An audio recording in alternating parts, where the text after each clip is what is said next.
চাপ বরিশাল হতে চট্টগ্রামের ভিতর যে কোনো স্থানে আঘাত হানার সম্ভাবনা রয়েছে। ধেয়ে আসছে ঘূর্ণিঝড় রিমাল। উত্তাল সাগর কাল সন্ধ্যায় আঘাত হানতে পারে উপকূলে। 7 থেকে 8 ফুট জলোচ্ছ্বাসের আশঙ্কা। রাতে আসছে মহা বিপদ সংকেত। জ্বালানি সংকটের সঙ্গে যুক্ত হয়েছে কারিগরি ত্রুটি। চট্টগ্রামে 29 বিদ্যুৎ কেন্দ্রের 10 ইউনিটই অচল, বাকিগুলোও চলছে ঢিমে তালে। লোডশেডিং এর কবলে কারখানা। এবং উপাচার্য শিক্ষক সমিতি দ্বন্দ্বে বন্ধ কুমিল্লা বিশ্ববিদ্যালয়। অনিশ্চয়তায় শিক্ষার্থীরা। সেশন জটের শঙ্কা, দ্রুতই স্বাভাবিক কার্যক্রমে ফেরার আশ্বাস।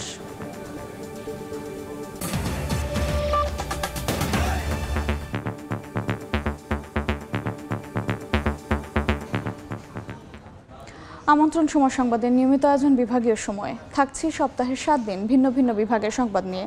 আজ থাকছে চট্টগ্রাম বিভাগ, সঙ্গে আছে আমি আফরোজা মৌটুসী। ধেয়ে আসছে ঘূর্ণিঝড় রিমাল। এর প্রভাবে উত্তাল সাগর। জোয়ারের পানি স্বাভাবিকের চেয়ে 4 থেকে 5 ফুট উচ্চতায় আছড়ে পড়ছে। 4 সমুদ্র বন্দরে জারি করা হয়েছে 3 নম্বর সতর্ক সংকেত। ঘূর্ণিঝড়ের ক্ষয়ক্ষতি এড়াতে উপকূলীয় এলাকার বাসিন্দা মৎস্যজীবীদের সচেতন করতে মাইকিং করছে কোস্টগার্ড। একের পর এক উত্তাল ঢেউ আছড়ে পড়ছে উপকূলে। ঢেউয়ের উচ্চতাও 4 থেকে 5 ফুট। ঘূর্ণিঝড় রিমালের প্রভাবে ভয়াবহ রূপে সাগর। বালিয়াবাড়িতে টাঙানো লাল হলুদ পতাকা নামিয়ে প্রতিটি পয়েন্টে নতুন করে টাঙানো হয়েছে সতর্কতামূলক লাল পতাকা। সাগর উত্তাল হয়ে ওঠায় উঠিয়ে নেওয়া হয়েছে জেট স্কিগুলো। গত 2 দিনের আগের চেয়ে আজকের ঢেউগুলো অনেক বড় বড় হয়ে আসছে। সাধারণ যে দর্শনার্থী যারা আছে তারা খুবই কম নামতেছে সাগরে। কোনো পর্যটকদের আমরা নামতে দিচ্ছি না পানিতে, যাতে কোনো ধরনের দুর্ঘটনা না ঘটে সেজন্য আমরা সবসময় সতর্ক রয়েছি। ঘূর্ণিঝড় রিমালের আঘাত থেকে সম্ভাব্য ক্ষতি এড়াতে উপকূলীয় এলাকার মানুষ, মৎস্যজীবী ও নৌযানগুলো সচেতন করতে মাইকিং করছে কোস্টগার্ড। সাগরে থাকা লাইটারের জাহাজগুলোকে সতর্ক অবস্থানে যেতে দেওয়া হচ্ছে নির্দেশনা। এছাড়া নদী ও সাগর তীরের বাসিন্দাদের নিকটস্থ সাইক্লোন শেল্টারে আশ্রয় নিতে আহ্বান করা হচ্ছে। লোকজনের মধ্যে যে অ্যাওয়ারনেসটা গ্রো করার দরকার, যে একটা ঘূর্ণিঝড়ের প্রভাব কিরকম হতে পারে এবং এ থেকে বাঁচার জন্য আমাদের যে সাইক্লোন স্টেশন, শেল্টার স্টেশন রয়েছে সেখানে যাওয়ার প্রয়োজনীয়তা তাদেরকে আমরা তুলে ধরছি। পরবর্তী নির্দেশনা না দেওয়া পর্যন্ত। এদিকে রিমালের প্রভাবে উপকূলীয় এলাকায় মেঘলা আকাশ। মাছ ধরার ট্রলারগুলো আশ্রয় নিচ্ছে নিরাপদ স্থানে। এরই মধ্যে দুর্যোগ ব্যবস্থাপনা কমিটি প্রস্তুতিমূলক জরুরি সভা করেছে। প্রস্তুত করা হয়েছে বিভিন্ন জেলার আশ্রয় কেন্দ্রগুলো। আমাদের সমস্ত প্রস্তুতি সম্পূর্ণ হয়েছে। আমরা আশা করছি যদি দুর্যোগ আসে বা ঘূর্ণিঝড়টি যদি আসে, আমরা ভালোভাবে মোকাবেলা করতে সক্ষম হব। কক্সবাজার, পায়রা সহ দেশের সব সমুদ্র বন্দরগুলোকে 1 নম্বর দূরবর্তী সতর্ক সংকেত দেখিয়ে যেতে বলেছে আবহাওয়া অফিস। খাদিজা স্বপ্না, সময় সংবাদ। এই মুহূর্তে কক্সবাজার সৈকতে আছেন রিপোর্টার সুজাউদ্দিন রুবেল। সরাসরি যাচ্ছি তার কাছে। গভীর নিম্নচাপের কারণে সাগর উত্তাল রয়েছে। জোয়ারের পানির চেয়ে স্বাভাবিক যে জোয়ারের পানির উচ্চতা তার চেয়ে 4 থেকে 5 ফুট উচ্চতায় প্রবাহিত হচ্ছে। তবে দুপুর 2টার পর থেকে কিন্তু আবহাওয়া পরিস্থিতি কিছুটা বৈরী অবস্থা বিরাজ করছে। সকাল থেকে দুপুর পর্যন্ত আসলে তেমন বাতাস ছিল না, অনেকটাই ভ্যাপসা গরমের মতো ছিল, কিন্তু এখন কিন্তু আমরা লক্ষ্য করছি বাতাসের গতিবেগ বেড়েছে। এরই মধ্যে লক্ষ্য করলে দেখা যাবে বিচের যে তথ্য অভিযোগ কেন্দ্র রয়েছে তার পাশে যে নারিকেল গাছগুলো রয়েছে সেগুলো আসলে বাতাসের কারণে অনেকটাই যে হেলে পড়ছে সেই দৃশ্যগুলো আসলে লক্ষ্য করা যাচ্ছে। এরই মধ্যে আমরা সমুদ্র সৈকতে যেসব পয়েন্ট রয়েছে এসব পয়েন্টে কিন্তু লাল হলুদ পতাকা নামিয়ে লাল পতাকা টাঙানো হয়েছে। আর পাশাপাশি সমুদ্র সৈকতে যে জেট স্কি ছিল সেই জেট স্কি যুগে যারা পর্যটকদের নিয়ে সমুদ্রে গভীর সাগরে ঘুরে আসতো সেই জেট স্কিগুলো নিরাপদ স্থানে সরিয়ে নেওয়া হচ্ছে। এখন আসলে লক্ষ্য করলে দেখা যাবে সমুদ্র সৈকতে সকাল থেকে দুপুর পর্যন্ত যে পর্যটকের কিছুটা চাপ ছিল সেটি অনেকটাই এখন কমে গিয়েছে এবং লাইফ গার্ড কর্মী যারা রয়েছে তারা লোকজনকে সরিয়ে দেওয়ার যে কার্যক্রম সেটিও করছে। তবে সবকিছু মিলিয়ে আবহাওয়া পরিস্থিতি সময় সময় পাল্টে যাচ্ছে। এক সময় মেঘাচ্ছন্ন, অন্য সময় আবার বৃষ্টিপাত হচ্ছে, আবার ঝড়ো হাওয়া থেকে শুরু করে যে বাতাসের গতিবেগ সেটি বাড়ছে। আমরা স্থানীয় আবহাওয়া অফিসের কর্মকর্তার সঙ্গে কথা বলেছিলাম, তিনি তিনি যে বিষয়টি বলছে বিকেল নাগাদ এই গভীর নিম্নচাপটি ঘূর্ণিঝড়ে রূপান্তরিত হবে। এরই মধ্যে যারা উপকূলে যেহেতু সাগর বেষ্টিত, এই সাগর বেষ্টিত অনেক ট্রলার মাছ ধরতে যায়, কিন্তু 65 দিনের নিষেধাজ্ঞার কারণে অনেক মাছ ধরার ট্রলারগুলো উপকূলে ফিরলেও আমরা কিছু ট্রলার দেখতে পেয়েছি, সেগুলো আসলে ফেরার চেষ্টা করছে বলে এখানকার মাঝি মাল্লারা যারা ফিশিং বুট মালিক সমিতির সদস্যরা রয়েছেন তারা সেটি জানিয়েছেন। তবে এখনো পর্যন্ত যে দুশ্চিন্তার যে বিষয়টি হচ্ছে সেটি হচ্ছে এখনো পর্যন্ত অনেক ট্রলার মাছ ধরার যে ট্রলারগুলো রয়েছে সেগুলো ফেরেনি। অন্যদিকেও প্রশাসন যেটি বলছে, যেহেতু একটি দুর্যোগ সামনে আসছে সেই ক্ষেত্রে তাদের যে প্রস্তুতি সেটি নিয়েছে। আশ্রয়কেন্দ্র খোলা থেকে স্বেচ্ছাসেবক প্রস্তুত থেকে শুরু করে যে নগদ এবং শুকনো খাবারের যে ব্যবস্থা সেটি তারা করে রেখেছেন। সামনে যদি সংকেত বাড়ে লোকজনকে সরিয়ে আনা থেকে শুরু করে মাইকিং থেকে শুরু করে সেসব কার্যক্রমগুলো তারা করবেন। তো এই ছিল আমার কাছে সৈকত থেকে সবশেষ। সরাসরি যুক্ত ছিলাম কক্সবাজার সৈকতে। জ্বালানি সংকট ও কারিগরি ত্রুটির কারণে বৃহত্তর চট্টগ্রামের 29টি বিদ্যুৎ কেন্দ্রের 10টি ইউনিটই দীর্ঘদিন ধরে অচল হয়ে আছে। বাকি 19টি ইউনিটের বিদ্যুৎ উৎপাদন চলছে অনেকটা ঢিমেতালে। 5000 মেগাওয়াট সক্ষমতার বিদ্যুৎ কেন্দ্রগুলোতে উৎপাদন হচ্ছে মাত্র 1500 মেগাওয়াট বিদ্যুৎ। শাখাউটিপুর ক্যামেরায় বিস্তারিত জানাচ্ছেন কমল দে। বিদ্যুৎ উন্নয়ন বোর্ডের সবশেষ তথ্য অনুযায়ী রাউজান তাপবিদ্যুৎ কেন্দ্রের 420 মেগাওয়াট ক্ষমতা সম্পন্ন 2টি ইউনিটের 2 নম্বর ইউনিট কারিগরি ত্রুটির কারণে বন্ধ। একই সাথে 210 মেগাওয়াটের 1 নম্বর ইউনিট থেকে বিদ্যুৎ উৎপাদন হচ্ছে মাত্র 112 মেগাওয়াট। 242 মেগাওয়াটের কাপ্তাই জলবিদ্যুৎ কেন্দ্রে পানির উচ্চতা এবং গতিবেগ কম থাকায় 4টি ইউনিটেই এখন বন্ধ রয়েছে। আর 46 মেগাওয়াটের বাকি একটি ইউনিটে মাত্র 25 মেগাওয়াট বিদ্যুৎ উৎপাদন হচ্ছে। 27 মেগাওয়াটের রাঙ্গামাটির কাপ্তাই এবং কক্সবাজারের টেকনাফের সোলার কেন্দ্র থেকে বিদ্যুৎ উৎপাদন বন্ধ রয়েছে।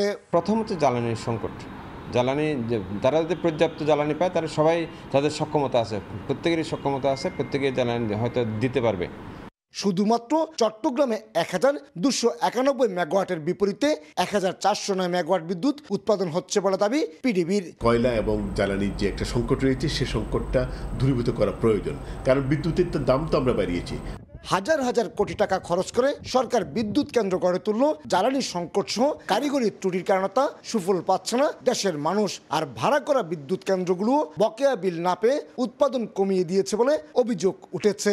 যে কারণের জন্য উৎপাদন হচ্ছে না সেই কারণটা যদি সলভ করা যায় তাহলে আমরা মনে করি যে লোডশেডিং থাকবে শেলফের ভিতরে, হিস্ট্রিতে, মিউজিয়ামে। 300 মেগাওয়াটের জুলদা কেন্দ্রে মাত্র 134 মেগাওয়াট, 100 মেগাওয়াটের হাটহাজারিতে 57, 2000-তে 85, 24 মেগাওয়াটের রিজেন্টে 13, 50 মেগাওয়াটের ইউনাইটেড কেন্দ্রে 20, বারাকার 50 মেগাওয়াট কেন্দ্রে 6, 106 মেগাওয়াটের শিকলবাহা বারাকা কেন্দ্রে 51, 110 মেগাওয়াটের বারাকা কর্ণফুলী কেন্দ্রে 68 মেগাওয়াট বিদ্যুৎ উৎপাদন হচ্ছে।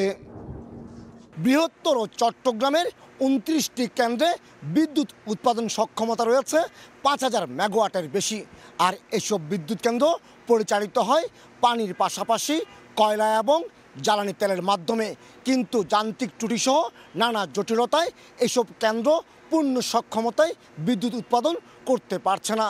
এসব কেন্দ্র যদি পূর্ণ সক্ষমতায় বিদ্যুৎ উৎপাদন করতে পারে তাহলে শুধু চট্টগ্রাম নয়, আশপাশের জেলাও অনেকটা লোডশেডিং মুক্ত হবে। কমল দে, সময় সংবাদ, চট্টগ্রাম। ব্রাহ্মণবাড়িয়া তিতাসের 14 নম্বর কূপ থেকে আনুষ্ঠানিকভাবে জাতীয় গ্রিডে যুক্ত হচ্ছে 14 মিলিয়ন ঘনফুট গ্যাস। এই মুহূর্তে 14 নম্বর কূপ এলাকায় আছেন সহকর্মী উজ্জ্বল চক্রবর্তী, সরাসরি যাচ্ছে তার কাছে। মুহূর্তে আছি ব্রাহ্মণবাড়িয়া তিতাস গ্যাস ফিল্ডের 14 নম্বর কূপ এলাকায়। এই গ্যাস ক্ষেত্র থেকে অল্প কিছুক্ষণের মধ্যেই জাতীয় গ্রিডে 12 থেকে 14 মিলিয়ন ঘনফুট গ্যাস যুক্ত হবে এবং এটি উদ্বোধন করবেন জ্বালানি সচিব মোহাম্মদ নুরুল আলম এবং উপস্থিত থাকবেন পেট্রোবাংলা চেয়ারম্যান জ্ঞানেন্দ্রনাথ সরকার সহ ঊর্ধ্বতন কর্মকর্তারা। আপনাকে জানিয়ে রাখি, আজকে এই আনুষ্ঠানিক উদ্বোধনের ফলে যে গ্যাস ভিত্তিক যে শিল্প কারখানা বা অন্যান্য প্রতিষ্ঠানগুলো আছে সেগুলো অনেকটাই সচল হবে বলে এখানকার যে সংশ্লিষ্ট কর্মকর্তারা আমাদেরকে জানিয়েছেন। এই কূপটি 2000 সালে খনন করা হয়েছিল। দীর্ঘ 2 দশক পর 2021 সালে 1 নভেম্বর এই কূপটির সাথে কিন্তু গ্যাসের সাথে মাত্রা অতিরিক্ত পানি ওঠার কারণে সেটি 2021 সালে 1 নভেম্বর বন্ধ করে দেয় বাংলাদেশ গ্যাস ফিল্ড কর্তৃপক্ষ। তারপরে কিন্তু সেটি আবারও ওয়ার্ক ওভারের উদ্যোগ নেয় গ্যাস ফিল্ড কর্তৃপক্ষ। 2 বছরের মাথায় কিন্তু চলতি বছরের 19শে মে কিন্তু সেটি 19শে মার্চ সেটি কিন্তু খনন করে ওয়ার্ক ওভারের কাজ শুরু করে পেট্রোবাংলা।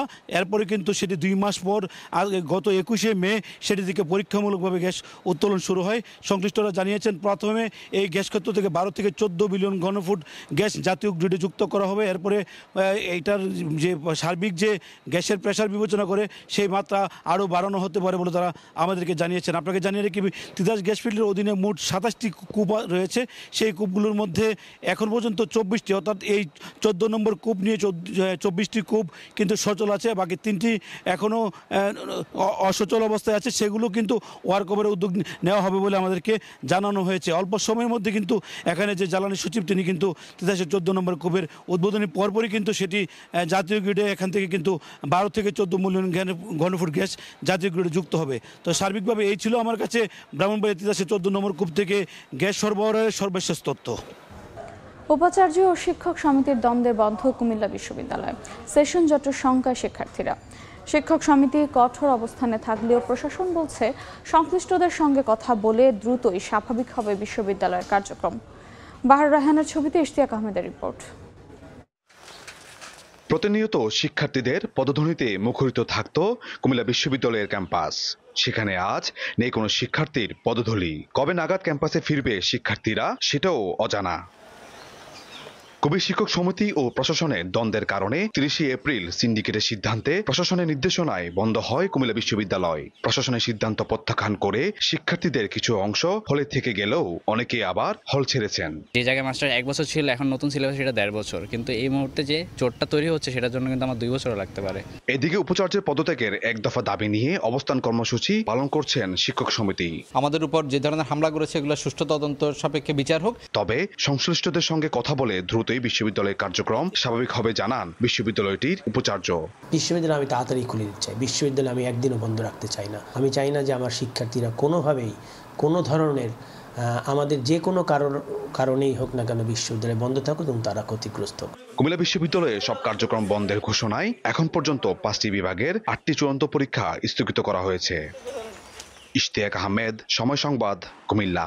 বিভাগীয় সময় আরেকবার। কাপ্তাই হ্রদে পানি কমে যাওয়ায় রাঙামাটি সদরের সঙ্গে 5 উপজেলার লঞ্চ যোগাযোগ বন্ধ হয়ে গেছে। এতে যাত্রী ও ব্যবসায়ীরা পড়েছেন চরম ভোগান্তিতে। কাপ্তাই হ্রদ সৃষ্টির 62 বছর পার হলেও হয়নি কোনো ড্রেজিং। উজান থেকে নেমে আসে পলি জমে দেখা দিয়েছে নাব্য সংকট। বিদ্যুৎ উৎপাদনের জন্য স্বল্প পরিসরে পানি ছাড়তে হচ্ছে। অন্যদিকে স্বাভাবিক বৃষ্টিপাত না হওয়ার ব্যাহত হচ্ছে নৌ যোগাযোগ, এতে বেড়েছে ভোগান্তি। কাপ্তাই হ্রদ খননের জন্য একটি প্রস্তাব মন্ত্রণালয়ে পাঠানো হয়েছে বলে জানিয়েছেন জেলা প্রশাসক। বিভাগীয় সময়ের শীর্ষ সংবাদগুলো জানিয়ে দিচ্ছি আরেকবার। গভীর নিম্নচাপ বরিশাল হতে চট্টগ্রামের ভিতর যে কোনো স্থানে আঘাত হানার সম্ভাবনা রয়েছে। ধেয়ে আসছে ঘূর্ণিঝড় রিমাল, উত্তাল সাগর। কাল সন্ধ্যায় আঘাত হানতে পারে উপকূলে। 7 থেকে 8 ফুট জলোচ্ছ্বাসের আশঙ্কা। রাতে আসছে মহাবিপদ সংকেত। জ্বালানি সংকটের সঙ্গে যুক্ত হয়েছে কারিগরি ত্রুটি। চট্টগ্রামে 29 বিদ্যুৎ কেন্দ্রের 10 ইউনিটই অচল, বাকিগুলো চলছে ঢিমে তালে। লোডশেডিং এর কবলে কারখানা।